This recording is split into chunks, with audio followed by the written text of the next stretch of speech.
નમસ્કાર દોસ્તો, સ્વાગત છે આપ સર્વનું તમારી પોતાની YouTube channel ocean coaching classes પર।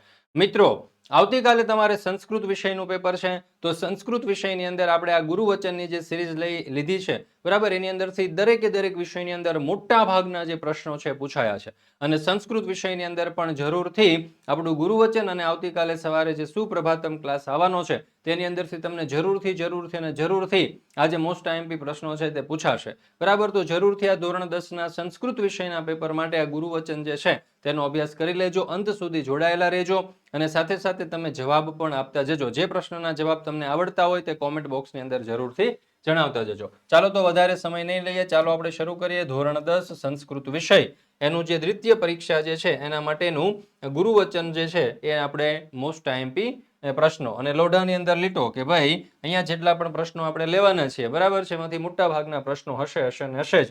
જો તમે આ નહીં કરો, બરાબર છે, તો તમારે પછતાવવું પડશે, એના કરતા કરી લેજો।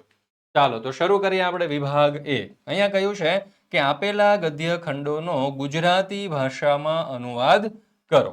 ચાલો તો અહીંયા તમે જોઈ શકો છો કે આપણને એક પેરેગ્રાફ, એક ગદ્ય ખંડ આપવામાં આવેલો છે। આ ગદ્ય ખંડનું આપણે ગુજરાતીમાં અનુવાદ કરવાનું છે, તો કંઈક આ પ્રમાણે થશે, જુઓ। પછી ખૂબ વિચારીને તે કપડાને છેડે બાંધેલી ડાંગર લઈને પત્નીને મેળવવા માટે જુદા જુદા દેશમાં ભટક્યો। એકવાર તે કાવેરી નદીના કાંઠે આવેલા એક નગરમાં આવી પહોંચ્યો। અહીં તેણે કૂવા ઉપર આછા આભૂષણ ધારણ કરેલી એક કુમારીને જોઈ। તેની રૂપ સંપત્તિથી અંજાઈ ગયેલા તેણે વિચાર્યું, મારું હૃદય આમાં આકર્ષાયું છે।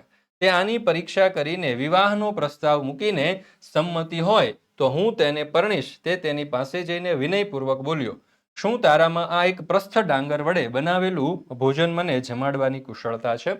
તો આવી રીતે આપણે આ જે ગુજરાતી ભાષાની અંદર અનુવાદ જે છે તે આપણે કરી શકીએ। ચાલો ત્યાર પછી અહીંયા તમે જોઈ શકો છો કે આપણને બીજો પેરેગ્રાફ જે છે તે આપવામાં આવેલો છે। તો આ બીજો પેરેગ્રાફ જે છે એ પણ કંઈક આ પ્રમાણે એનું ભાષાંતર થશે। હે બ્રાહ્મણ, આ ખરેખર સજ્જનો દ્વારા આચરવામાં આવેલો માર્ગ નથી જેના ઉપર તમે ચાલ્યા છો। એ પાછળથી હણી નાખે છે।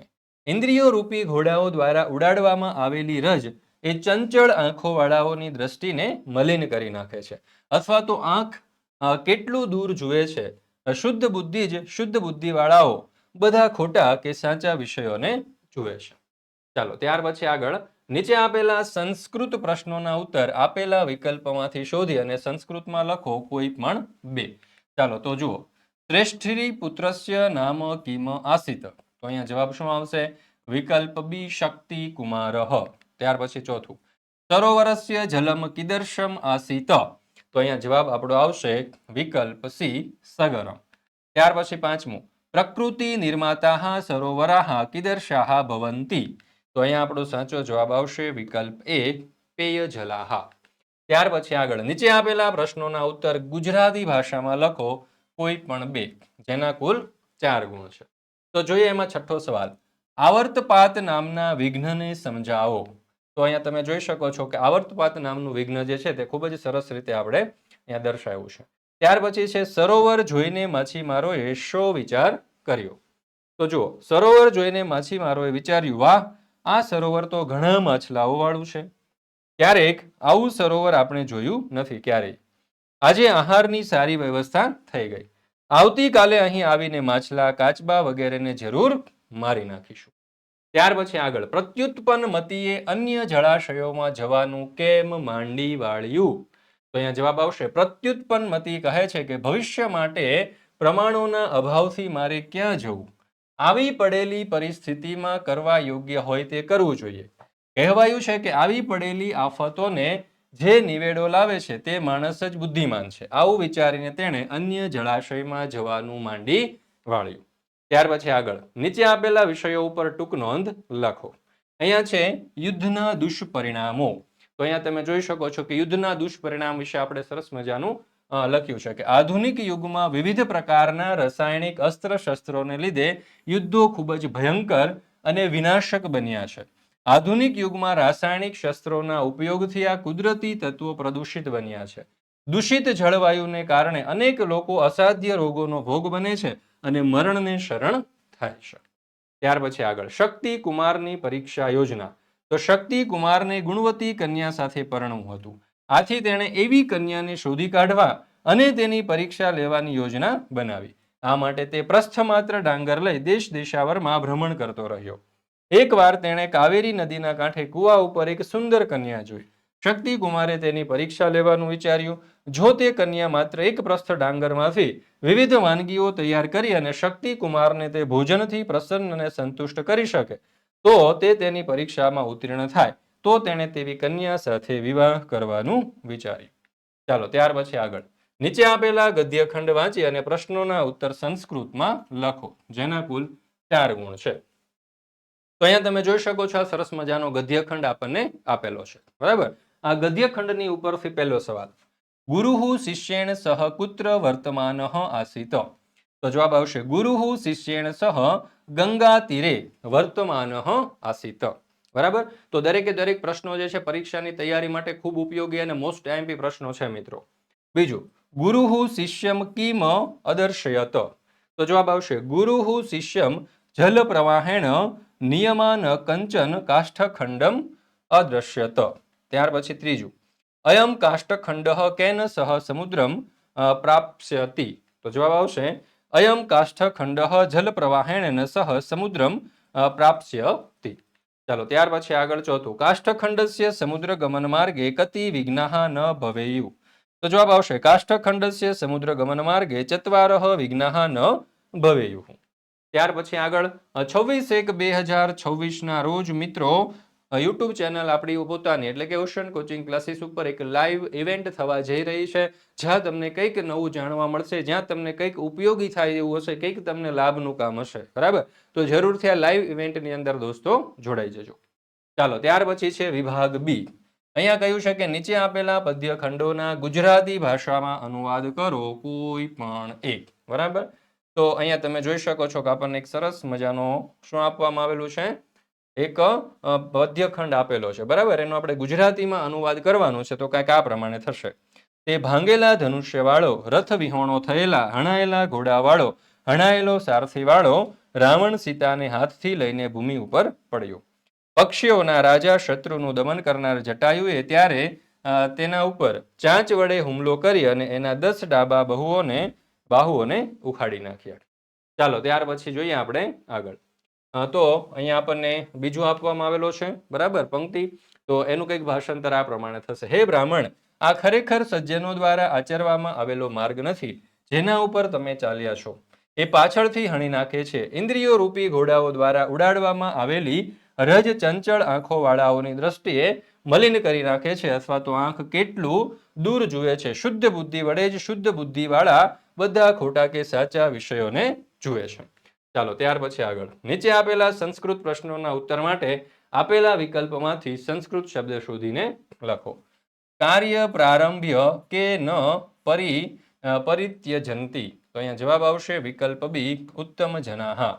15મું, કે હે પ્રોક્તમ જલે લિખિતમક્ષરમ ભવતી. તો અહીંયા જવાબ આવશે વિકલ્પ બી, અસિદ્ધિ. ત્યાર પછી 16મું, કહ જ્ઞાનમ લભતે. તો જવાબ આવશે વિકલ્પ બી, શ્રદ્ધાવાનઃ. ત્યાર પછી આગળ નીચે આપેલા પ્રશ્નોના ઉત્તર ગુજરાતી ભાષામાં લખો.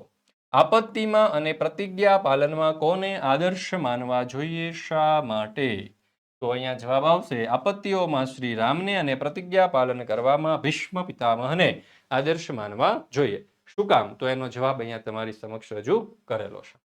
ત્યાર પછી છે અપવર્ગ પ્રદા શિવની મૂર્તિ 5 વર્ગથી કેવી રીતે રચાયેલી છે?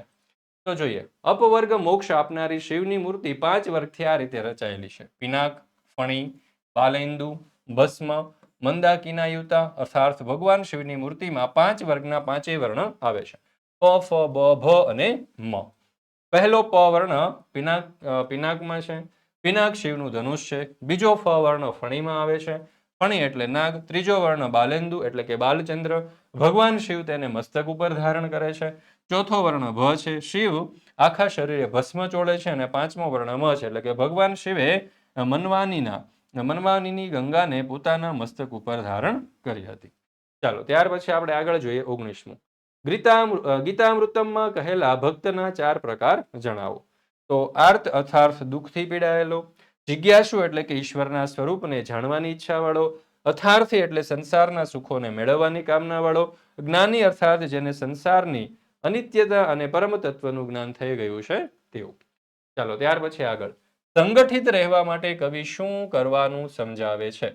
તો સંગઠિત રહેવા માટે કવિ કહે છે કે પૂર્વે જેમ સારી રીતે જાણતા સમાન મતિવાળા દેવોએ યજ્ઞમાંથી મેળવેલો પોતપોતાનો ભાગ પ્રેમથી વહેંચી લીધો હતો, તેમ તેમ બધાય સાથે ચાલો, અર્થાત સંગઠિત બનો, સાથે બોલો, એક સમાન વિચારો વાળા બની અને જીવન વિતાવો. ત્યાર પછી આગળ, શ્લોક પૂર્તિ કુરુત એટલે કે શ્લોક પૂર્ણ કરો, જેના કુલ 4 ગુણ છે. તો એમાં જોઈએ આપણે પેલું, સમ ગચ્છદ્વ સમ વદદ્વ સમ વો મન્નાસી જાનતામ દેવા ભાગમ યથા પૂર્વે સમ જાનાના ઉપાસતે. ત્યાર પછી 22મું, અનાથો દરિદ્રો સમરેશુ ભીમઃ દાનેશુ કર્ણશ્ચ નયેશુ કૃષ્ણઃ ભીષ્મઃ પ્રતિજ્ઞા પરિપાલનેશુ વિક્રાંત કાર્યેશુ ત્વમેકા ભવાની. ત્યાર પછી આપણે આગળ જોઈએ 23મું, વિવાદે વિષાદે પ્રમાદે પ્રવાસે જલે ચાનલે પર્વતે શત્રુ મધ્યે અરણ્યે શરણ્યે સદામાં પ્રપાહી ગતિ સત્વમ ત્વમેકા ભવાની. ત્યાર પછી આગળ મિત્રો લિંક તમને નીચે ડિસ્ક્રિપ્શન બોક્સની અંદર આપેલી છે, બરાબર? એ લિંક ઉપર તમે ક્લિક કરશો એટલે આપણી એપ્લિકેશન જે છે એની અંદર તમે રજીસ્ટ્રેશન કરી અને ઓપન કરી શકશો. અહીંયા તમને આ 3 ડોટ જોવા મળશે, એના ઉપર ક્લિક કરશો એટલે તમે કંઈક આ પ્રમાણેનો ઇન્ટરફેસ દેખાશે. અહીંયા બીજો ઓપ્શન જે છે ફ્રી મટીરિયલનો છે, એના ઉપર તમે ક્લિક કરીને અહીંયા પહોંચી જશો. અહીંયા સ્ટાન્ડર્ડ 9, ત્યાર પછી નીચે તમે જોશો તો અહીંયા સ્ટાન્ડર્ડ 10 તમને જોવા મળશે, બરાબર? એના ઉપર અહીંયા તમે ક્લિક કરશો એટલે અહીંયા કેટલાક તમારા એક્સેસ આપવાના છે, એક્સેસ તમે આપી દેશો. અહીંયા સ્ટાન્ડર્ડ 10 નો પણ હશે, બરાબર? તો એના ઉપર સ્ટાન્ડર્ડ 9 અથવા 10 ઉપર ક્લિક કરશો એટલે અહીંયા બધા ગણિત છે, ગુજરાતી છે, બરાબર? ત્યાર પછી અંગ્રેજી છે, આવી રીતે દરેક વિષયો જે છે તે અહીંયા તમને જોવા મળશે. જે પીડીએફ તમારે જોઈતી હોય એના ઉપર તમે ક્લિક કરી શકો છો અને આ ફ્રી પીડીએફ તમે મેળવી શકો છો. ત્યાર પછી છે વિભાગ સી. અહીંયા કહ્યું છે કે નીચે આપેલા નાટ્યખંડનો ગુજરાતી ભાષામાં અનુવાદ કરો, કોઈ પણ એક, જેના કુલ 4 ગુણ છે. તો અહીંયા જોઈએ, શાંડિલ્ય અને પરિવાજ્રકઃ વચ્ચેનો આપણને જે નાટ્યખંડ જે છે તે આપવામાં આવેલો છે. શાંડિલ્ય કહે, હાયરે મને વાઘે પકડ્યો છે, મને વાઘના મોઢામાંથી છોડાવો, અનાથની માફક વાઘ મને ખાઈ રહ્યો છે, ખરેખર ગળામાંથી આ લોહી વહી રહ્યો છે. સન્યાસી કહે, શાંડિલ્ય ડરવાની જરૂર નથી, આ ખરેખર મોર છે. શાંડિલ્ય કહે, સાચે જ મોર છે? સન્યાસી કહે, હાસ તો સાચે જ મોર છે. શાંડિલ્ય કહે, જો મોર હોય તો આંખો ઉઘાડું છું. ચાલો ત્યાર પછી 25મું આપણને આપેલું છે સુનીત અને પુનીત. તો એનું ભાષાંતર પણ આપણે અહીંયા આપેલું છે, તમે અહીંયાથી જોઈ અને લખી શકો છો, અથવા તો સમગ્ર સોલ્યુશનની પીડીએફ પણ તમે મેળવી શકો છો. ત્યાર પછી છે નીચે આપેલા વાક્ય કોણ બોલે છે તે લખો, કોઈ પણ 2, કુલ 2 ગુણનો પ્રશ્ન છે. તો જોઈએ, યદિ સ્યાદ વાક્ય માત્રેણ નિર્જીયેત વસુંધરા. તો અહીંયા જવાબ આવશે વિકલ્પ 2 એટલે કે શકુની. ત્યાર પછી ઉપાધ્યાય અયમ શ્રેષ્ઠી ચંદનદાસ, તો એમાં જવાબ આવશે વિકલ્પ 3 એટલે કે શિષ્ય. અને ત્રીજું છે પઠનેન કી ભવિષ્યતિ, તો અહીંયા જવાબ આવશે આપણો વિકલ્પ એ શાંડિલ્ય. ચાલો ત્યાર પછી આગળ, નીચે આપેલા પ્રશ્નોના ઉત્તર ગુજરાતી ભાષામાં લખો, કોઈ પણ 2, જેના કુલ 4 ગુણ છે, બરાબર? એમાં 29મો પ્રશ્ન, કયા મનુષ્યને પથ્થર સાથે સરખાવવામાં આવ્યા છે, શા માટે? તો જવાબ આવશે દુર્ઘટનાના સાક્ષીરૂપ બનેલા માણસને દુર્ઘટનાથી ઘવાયેલા દુઃખી માણસને જોઈને દુઃખનો અનુભવ કરવો જોઈએ, અને જે આવા માણસને જોતો હોવા છતાં દુઃખનો અનુભવ કરતો નથી તે પથ્થર છે, બરાબર? કેમ કે પથ્થર ક્યારેય બીજાના દુઃખને અનુભવતો નથી. ચાલો ત્યાર પછી, આચાર્ય કૌટિલ્યે કોને રાજનીતિના પાઠ ભણાવ્યા હતા? તો જોઈએ ઉત્તર, સામાન્ય પરિવારમાં જન્મેલા ચંદ્રગુપ્ત નામના બાળકને આચાર્ય કૌટિલ્યે રાજનીતિના પાઠ ભણાવ્યા હતા. પોતાની કડક કસોટીમાંથી પાર ઉતરેલા ચંદ્રગુપ્ત મૌર્યને તેમણે મગધના રાજ સિંહાસન ઉપર પ્રસ્થાપિત કર્યા હતા. ચાલો ત્યાર પછી આગળ, વિદ્યાભ્યાસ શા માટે કરવો જોઈએ? તો ભણ્યા વિના વિદ્યા પ્રાપ્ત થઈ શકતી નથી, વિદ્યા વિના મનુષ્યોને નિશ્ચિત સુખ મળતું નથી, તેથી ધર્મ, અર્થ અને મોક્ષ માટે વિદ્યા અભ્યાસ કરવો જોઈએ. ત્યાર પછી આગળ, નીચે આપેલા વિષયો ઉપર ટૂંક નોંધ લખો, કોઈ પણ 2. એમાં પહેલું છે શ્રી કૃષ્ણનો સંદેશ, મોસ્ટ આઈએમપી ટૂંક નોંધ છે દોસ્તો, બરાબર? જરૂરથી આ ગુરુવચન અને સુપ્રભાતમ ક્લાસની અંદર તમને જે કાંઈ પણ ટૂંક નોંધ આપવામાં આવે, બરાબર છે, જરૂરથી કરી લેજો. આવતીકાલની પરીક્ષા માટે આ ટૂંક નોંધો જે છે તમને ખૂબ જ ઉપયોગી થશે. તો જો અહીંયા શ્રી કૃષ્ણનો સંદેશ આપણે ખૂબ જ સરસ રીતે દર્શાવેલો છે કે ભાઈ ઘટોત્કચ શ્રી કૃષ્ણનો સંદેશ લઈને હસ્તિનાપુર આવે છે. તે ધૃતરાષ્ટ્રની સભામાં શ્રી કૃષ્ણનો સંદેશ આ રીતે આપે છે. હે રાજાઓ સાંભળો જનાર્દનનો અંતિમ સંદેશ. આચરવા યોગ્ય કર્મનું સારી રીતે આચરણ કરો. સ્વજનોને રક્ષવાની ચિંતા કરો. મનમાં જે ઈચ્છેલું હોય તે અહીં પૃથ્વી ઉપર માણી લો. અર્જુનનું રૂપ ધારણ કરેલા યમરાજ, અહીંયા યમરાજ આવશે, બરાબર. યમરાજ કાલે સવારે સૂર્ય કિરણોની સાથે જ તમારી પાસે આવી જશે. તો આ રીતે આપણે શ્રી કૃષ્ણનો સંદેશ લખી શકીએ. ત્યાર પછી મોસ્ટ આઈએમપી ટૂંક નોંધ છે પરિવાજ્રક. તો એની ટૂંક નોંધ પણ અહીંયા આપણે લખેલી છે. જો આ શબ્દ પરી પ્લસ વ્રજ ઉપરથી બનેલો છે. પોતાના સર્વસ્વનો ત્યાગ કરીને પ્રવજ્યા ગ્રહણ કરનાર, સંન્યાસ આશ્રમમાં પ્રવેશ કરનાર વ્યક્તિને પરિવાજ્રક અથવા તો સંન્યાસી કહેવામાં આવે છે. તે પોતાના પરિવારનો ત્યાગ કરી સંસારના કાર્યોમાંથી નિવૃત્તિ લઈને ભગવદ યુક્તિ અને તપશ્ચર્યામાં જીવન ગાળે છે. ગુરુના રૂપમાં તે શિષ્યોને જીવનનો સાચો બોધ આપે છે. તે લોકોને વિદ્યાનું મહત્વ અને સમયનો સદુપયોગ સમજાવે છે. ત્યાર પછી છે અભિમન્યુ. તો કુરુકુળના અત્યંત તેજસ્વી દીપક રૂપ અને યદુકુળના અંકુર રૂપ અભિમન્યુ શ્રી કૃષ્ણની બહેન સુભદ્રા અને શ્રેષ્ઠ ધનુર્ધર અર્જુનનો પુત્ર હતો. મહાભારતના યુદ્ધમાં તેણે પોતાનું શૌર્ય પ્રદર્શિત કરી અને વીરગતિ પ્રાપ્ત કરી હતી. ત્યાર પછી છે મહાકવિ ભાસ રચિત એકાંકી રૂપ ઘટોત્કચકમાંથી લેવામાં આવેલા નાટ્યાંશ એટલે કે જનાર્દનસ્ય પશ્ચિમ સંદેશ અભિમન્યુના પાત્રનો ઉલ્લેખ આવે છે. શ્રી કૃષ્ણ તેના મામા હતા, છતાં કુરુક્ષેત્રના મહાભારતના યુદ્ધમાં કૌરવોએ અન્યાયથી અભિમન્યુનો વધ કર્યો હતો અને અભિમન્યુના મૃત્યુથી શોક સંતપ્ત થયેલો અર્જુન તેનો વધ કરનારનો નાશ કરવાનો સંકલ્પ કરે છે. ત્યાર પછી આગળ કૌંસમાં આપેલા પદોનો ઉપયોગ કરી અને સંસ્કૃત વાક્ય બનાવો, કોઈ પણ બે, જેના કુલ 2 ગુણ છે. તો આ શકુની બોલે છે. આ વાક્યનું આપણે સંસ્કૃત કરવાનું છે. તો આ પ્રમાણે થશે. જો શકુની રચેત વ્યવહારતી. ત્યાર પછી છે આપણા 3 કર્તવ્યો છે. તો અહીંયા આ રીતે આવશે અસ્માકમ ત્રીણી કર્તવ્યાની સંતિ. ત્યાર પછી 37મું પથ્થરો અચેતન હોય છે. તો જવાબ આવશે પ્રસ્ત્રાહ અચેતનાહ ભવંતી. ત્યાર પછી આપણે જોઈએ આગળ વિભાગ ડી. નીચે આપેલા પ્રશ્નોના સૂચના અનુસાર ઉત્તર લખો. સૂચના અનુસાર. તો વૃત્તિ શબ્દસ્ય સમાનાર્થકમ શબ્દ અદોદતેભ્ય વિકલ્પેભ્ય ચિત્વા લિખત. માં વર્તનમ, પ્રવૃત્તિ અને જીવનચર્યા. તો આ રીતે આવશે વૃત્તિ એટલે કે જીવનચર્યા. ત્યાર પછી 39મું નૂતન શબ્દસ્ય વિરુદ્ધાર્થકમ શબ્દ અદોદતેભ્ય વિકલ્પેભ્ય ચિત્વા લિખત. શાશ્વત, પુરાણ અને નવમ. તો અહીંયા જવાબ આવશે નૂતન એટલે કે પુરાણ. ત્યાર પછી આગળ અધોતેભ્ય ક્રિયાપદેભ્ય વર્તમાન કાલસ્ય મધ્યમ પુરુષસ્ય બહુવચનસ્ય રૂપમ ચિત્વા લિખત. તો જો દહતી, દહત અને દહસી. ચાલો સાચો જવાબ જેમને પણ આવડતો હોય એ કોમેન્ટની અંદર જણાવતા જજો મિત્રો. અને બીજું કે સંસ્કૃતની અંદર કોને 70+ માર્ક્સ જે છે તે આવશે, બરાબર, એ તમે જરૂરથી કોમેન્ટની અંદર જણાવી દેજો, બરાબર. આ એક્સેપ્ટ ચેલેન્જ કોણ એક્સેપ્ટ કરે છે, બરાબર. તો જો તમે ચેલેન્જ એક્સેપ્ટ કરતા હોય તો ચેલેન્જ એક્સેપ્ટેડ કરી અને તમારી વાત જે છે એ તમે કોમેન્ટ બોક્સની અંદર જણાવી દેજો કે ભાઈ આઈ એક્સેપ્ટેડ. ચાલો ત્યાર પછી છે દહસ.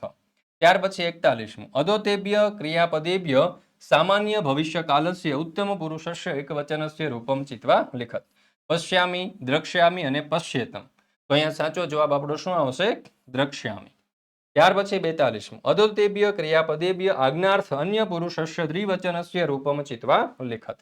તો અહીંયા જવાબ આવશે અટતામ. ચાલો ત્યાર પછી આગળ 43મું. તો અહીંયા આપણો સાચો જવાબ જે આવશે તે લભેત.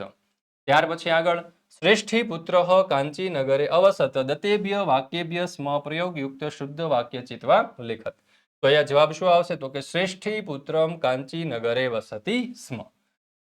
ત્યાર પછી 45મું અધોદતેભ્ય નામરૂપેભ્ય ષષ્ઠી વિભક્તિ એકવચનસ્ય રૂપમ ચિત્વા લિખત. તો અહીંયા જવાબ આવશે બાલસ્ય. ત્યાર પછી આગળ અધોદતેભ્ય નામરૂપેભ્ય તૃતીયા વિભક્તિ એકવચનસ્ય રૂપમ ચિત્વા લિખત. તો અહીંયા અગ્નિ, અગ્નિના અને અગ્નિમ. તો અહીંયા જવાબ આવશે અગ્નિના. ત્યાર પછી ઉપપદ વિભક્તે પ્રયોગમ કૃત્વા રિક્ત સ્થાન પૂરયત ખાલી જગ્યા વિના વિદ્યા ન પ્રાપ્યતે. તો અહીંયા આપણો સાચો જવાબ આવી જશે પઠનેન. ચાલો ત્યાર પછી 48મું છે. તો અહીંયા છે પ્રકોષ્ઠાત યુક્તમ સંખ્યાપદમ ચિત્વા રિક્ત સ્થાન પૂરયત. તો અહીંયા આપણો સાચો જવાબ આવશે ચતુર્વિદ્યાः. ચાલો ત્યાર પછી રેખાંકિત પદસ્ય કૃદંત પ્રકારમ વિકલ્પેભ્યમ ચિત્વા લેખત. ચાલો તો અહીંયા પ્રવિશ્ય, તો અહીંયા આવશે સંબંધ ભૂત કૃદંત. ત્યાર પછી છે અધોદસ્ય પદસ્ય સંધિ વિચ્છેદમ દતેભ્ય વિકલ્પેભ્ય ચિત્વા લેખત. તો અહીંયા શાશ્વતોયમ, તો શાશ્વત પ્લસ અયમ. ત્યાર પછી છે અધિકાર પ્લસ તે, તો અહીંયા જવાબ આવશે અધિકારસ્તે. ચાલો ત્યાર પછી આગળ અદાદતયોઃ સમાસિક પદયોઃ સમાસ પ્રકારી દતેભ્યઃ વિકલ્પેભ્ય ચિત્વા લેખત. અહીંયા છે ગૃહિત ચિંતઃ, તો અહીંયા એનો સાચો જવાબ આવશે બહુવિહીરી. જલપાનાય, તો એનો જવાબ આવશે ષષ્ઠી તત્પુરુષ. ત્યાર પછી ખાસ એક મહત્વની સૂચના ગુરુવચન અને સુપ્રભાત. બરાબર, જેવી રીતે આપણે દ્વિતીય પરીક્ષાના ગુરુવચન અને સુપ્રભાત જોયા, એમની પીડીએફ ફ્રી મેળવી લિંક નીચે ડિસ્ક્રિપ્શનમાં આપેલી છે, તેના ઉપર ક્લિક કરી અને એપ્લિકેશન ડાઉનલોડ કરીને, એવી જ રીતે તમારી જે વાર્ષિક પરીક્ષા છે, બોર્ડની પરીક્ષા છે, એના માટે પણ ગુરુવચન અને સુપ્રભાતમ ક્લાસની સિરીઝ આપણે એકદમ ફ્રી ઓફ કોસ્ટ યુટ્યુબની અંદર લાવવાના છીએ. પણ એની પહેલા 26/1/2024ના રોજ આપણે જે લાઈવ ઇવેન્ટ ગોઠવી છે તેની અંદર બપોરે 2 વાગે 26 તારીખે જરૂરથી હાજર થઈ જજો. ત્યાર પછી છે વિભાગ ઈ. અધોત્યાની વાક્યાની કથાનક્રમ અનુસારેણ પુનઃ સ્થાપયતુ. તો વિક્રમસ્ય દ્વાદશ્યા શતાબ્દ્યા સિદ્ધરાજ જયસિંહ માલવ વિજય કૃતવાન. બરાબર, તો અહીંયા એને કથાક્રમના ક્રમમાં ગોઠવવાના છે, તો કંઈક આપણે આ રીતે ગોઠવી શકીએ. ત્યાર પછી છે ગદ્યખંડ વાંચી સંસ્કૃતમાં ઉત્તર લખો. તો અહીંયા આપણને ગદ્યખંડ આપેલો છે, એની નીચે પ્રશ્ન આપેલા છે, અહીંયા તમે જોઈ શકો છો, એના ઉત્તરો પણ આપણે દર્શાવેલા છે. બરાબર, તો આ દરેકે દરેક પ્રશ્નો જે છે તે મોસ્ટ આઈએમપી છે. તમે અહીંયાથી સ્ક્રીનશોટ લઈ શકો છો, અથવા તો સમગ્ર સોલ્યુશન જે છે તેની પીડીએફ પણ મેળવી શકો છો. તો જરૂરથી આ પીડીએફ મેળવી લેજો. મોસ્ટ આઈએમપી પ્રશ્નો છે, પરીક્ષાની તૈયારી માટે દોસ્તો તમને ખૂબ જ ઉપયોગી થશે. જોડકા બાણભટ્ટ, બરાબર, તો એને આપણે જોડીશું 2 હર્ષચરિતમ સાથે. વેદવ્યાસ, તો એને આપણે જોડીશું ભગવદ્ ગીતા સાથે. વિષ્ણુ શર્મા ને આપણે જોડીશું 3 નંબર એટલે કે પંચતંત્રમ સાથે. ચાલો ત્યાર પછી આપણને ગદ્યખંડને ફરીથી લખવાનો છે, જે ભૂલ છે સુધારીને. તો જેની પણ નીચે અંડરલાઈનો છે, બરાબર છે, એ ભૂલો આપણે સુધારી અને પેરેગ્રાફ ફરી વખત લખેલો છે, અહીંયાથી પણ તમે એનો અભ્યાસ કરી શકો છો. ત્યાર પછી છે ગુજરાતી ભાષામાં શ્લોકનો અનુવાદ. બરાબર, તો સુખમ હિ થી લઈ અને સજીવિત સુધીનો આપણને અહીંયા શ્લોક આપેલો છે, એનો આપણે અનુવાદ પણ આપેલું છે અને એનો અર્થ વિસ્તાર પણ દર્શાવેલો છે, તમે જોઈ શકો છો. ત્યાર પછી 44મો પ્રશ્ન, એનો અનુવાદ અને એનો અર્થ વિસ્તાર. તો મિત્રો અહીંયા આપણે આજે ધોરણ 10નું સંસ્કૃત વિષયનું જે મોસ્ટ આઈએમપી પ્રશ્નપત્ર હતું આપણું, આ તે અહીંયા પૂર્ણ કરીએ છીએ. ફરી મળીશું મિત્રો આપણે એક નવા વિષયના મોસ્ટ આઈએમપી પ્રશ્નપત્રના સચોટ અને સંપૂર્ણ સોલ્યુશન સાથે.